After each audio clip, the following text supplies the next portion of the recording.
पूजा अपने पापा की बेटी नहीं बेटा था।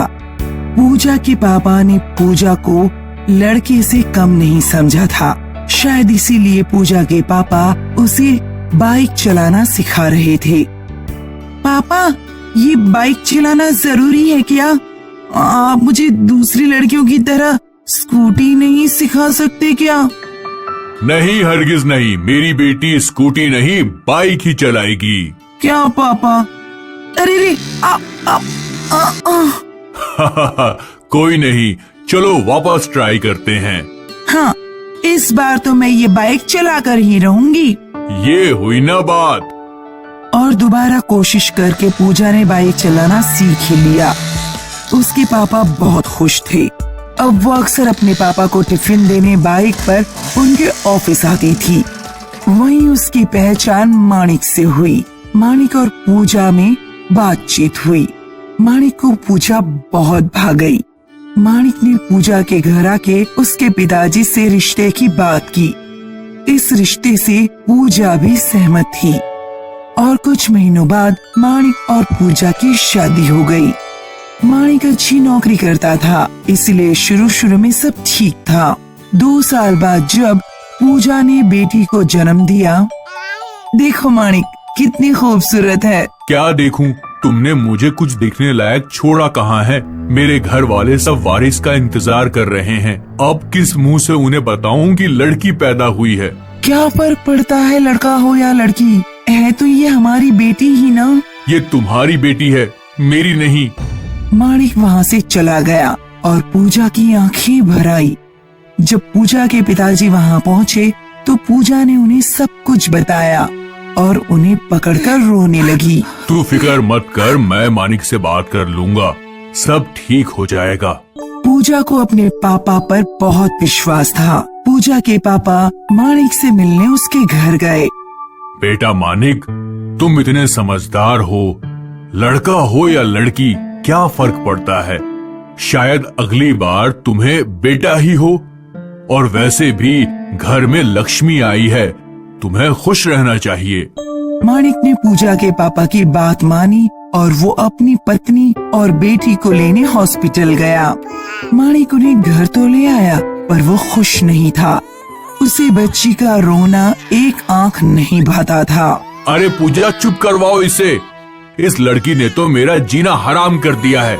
इस तरह कुछ महीने तो बीत गए। एक बार फिर पूजा प्रेग्नेंट हो गई।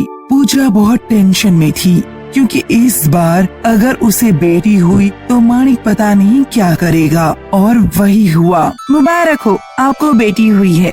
बेटी का नाम सुनते ही माणिक गुस्से में हॉस्पिटल से चला गया।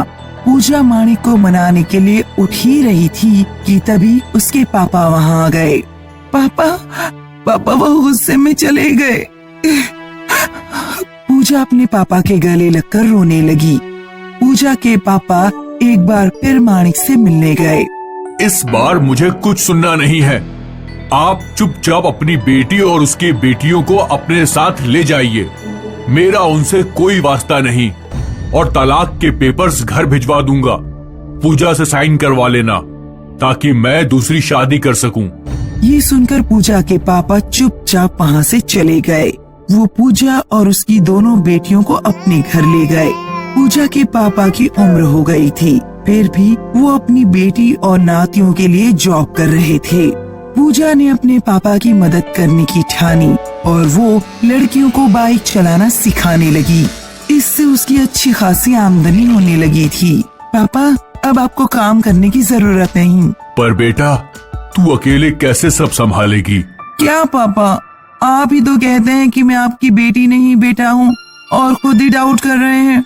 पूजा के पापा ने उसकी बात मान ली और अब वो घर बैठकर सारा समय अपनी नातियों को देखने लगे। वहीं पूजा ने एक मोटर ड्राइविंग स्कूल शुरू कर दी और देखते ही देखते उसका बिजनेस बड़ा होने लगा। जल्दी ही एक बाइक की बहुत बड़ी कंपनी ने पूजा को अपना ब्रांड एम्बेसडर बना लिया और अब पूजा को पैसों की कोई कमी नहीं थी। जब माणिक ने पूजा का इंटरव्यू टीवी पर देखा तो उसे अपने आप पे शर्म आने लगी, पर अब वो कर भी क्या सकता था क्योंकि अब पूजा को माणिक की कोई जरूरत नहीं थी। I am proud of you. तू सच में मेरा बेटा है। Love you. I love you too पापा। 3 दोस्त थे, मोहन, स्वीटी और किशन। मोहन गरीब घर का लड़का था, छोटे से घर में रहता था। मोहन के पिताजी मजदूरी का काम करते थे सरपंच के खेतों में। स्वीटी और किशन पैसे वाले माँ बाप के बच्चे थे, पर ये तीनों में गहरी दोस्ती थी। खेलना साथ में, खाना खाना साथ में, बहुत प्यार था एक दूसरे के लिए। बेटा, आज मेरी तबीयत ठीक नहीं है, मैं मजदूरी नहीं कर पाऊंगा। आज आप आराम कर लीजिए, मोहन चला जाएगा। हाँ माँ, मैं चला जाऊंगा, पापा को आराम करने दो। बेटा, थोड़ी ज्यादा मजदूरी करना आज, थोड़े पैसे ज्यादा आएंगे तो उससे तुम शाम को खाने के लिए चावल लेके आना।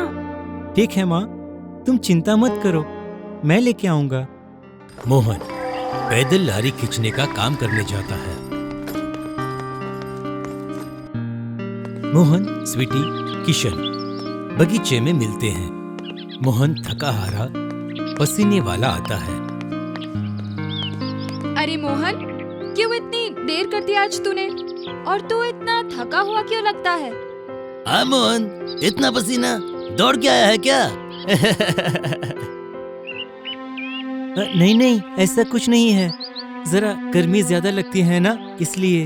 देखो तुम दोनों, कल मेरा बर्थडे है, मेरे घर पार्टी रखी है, तुम दोनों जरूर आना, समझे? और मेरे लिए गिफ्ट भी लाना। बोल स्वीटी, तुम्हारे लिए मैं क्या लाऊं? बताओ मुझे। मोहन, तू क्या लाएगा मेरे लिए? ये नहीं बताएगा, ये बहुत ही पक्का है स्वीटी, तुझे सरप्राइज देगा, देखना, है ना मोहन? चलो मैं निकलूं, मुझे घर जाना है, आज मैं ज्यादा नहीं रुक सकता। पेड़ के नीचे छोटी सी लाइट में मोहन बैठा है। रात हो गई है। मोहन सोच रहा है कि स्वीटी को कल क्या गिफ्ट दूं और उसके पैसे कहां से लाऊं। मोहन की आंखों में थोड़ा सा पानी आ जाता है। पापा, आज मैं मजदूरी पर जाता हूँ, आप मत जाना। क्यों बेटा?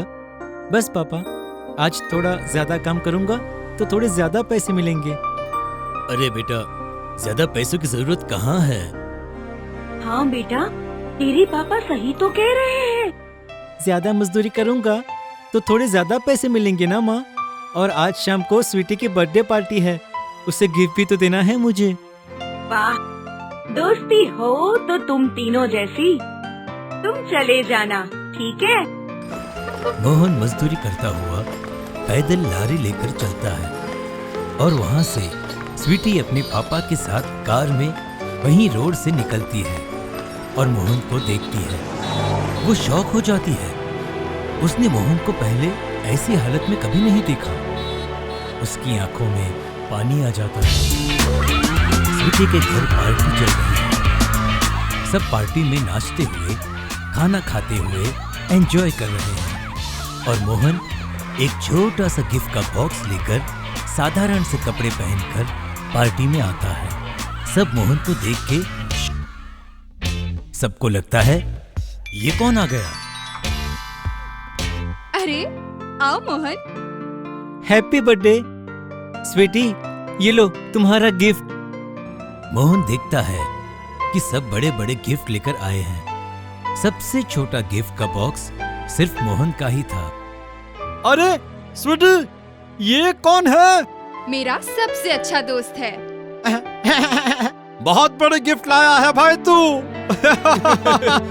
ब्रांडेड पैंट, ब्रांडेड चप्पल और महंगा गिफ्ट। भाई कमाल हो भाई, क्या कहते हो सब? हाँ हाँ भाई, कमाल लगता है। सब ब्रांडेड पहन के आया है भाई तू, ऐसा तो मैंने पहली बार देखा है। वाह भाई वाह, कमाल है तू भाई, वाह। बस, किसी का मजाक बनाना अच्छी बात नहीं है।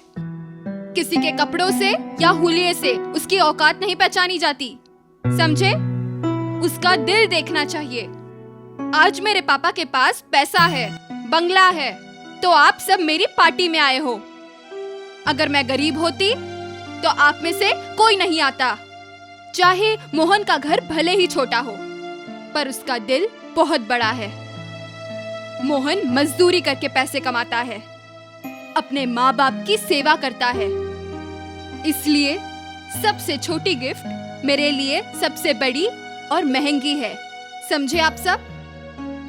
बेटा स्वीटी, आज से मोहन की पढ़ाई का खर्चा हम उठाएंगे। और सब मोहन को सॉरी बोलते। स्वीटी मोहन के आंसू पोंछती है और तीनों दोस्त एक दूसरे को केक खिलाते हैं। देखा आपने, दोस्ती ऐसी होनी चाहिए। दोस्ती में कोई गरीब कोई अमीर नहीं होता। दोस्ती होती है। किसी के बुरे वक्त में उसके साथ खड़े रहना, उसके काम आना, उसी को दोस्त कहते हैं। अपनी पॉकेट मनी में से थोड़े पैसे बचाकर अपने गरीब दोस्तों को मदद करनी चाहिए और उसका दुख हमारा दुख ऐसा समझना चाहिए। मोहन, स्वीटी और किशन तीनों दोस्त ऐसे थे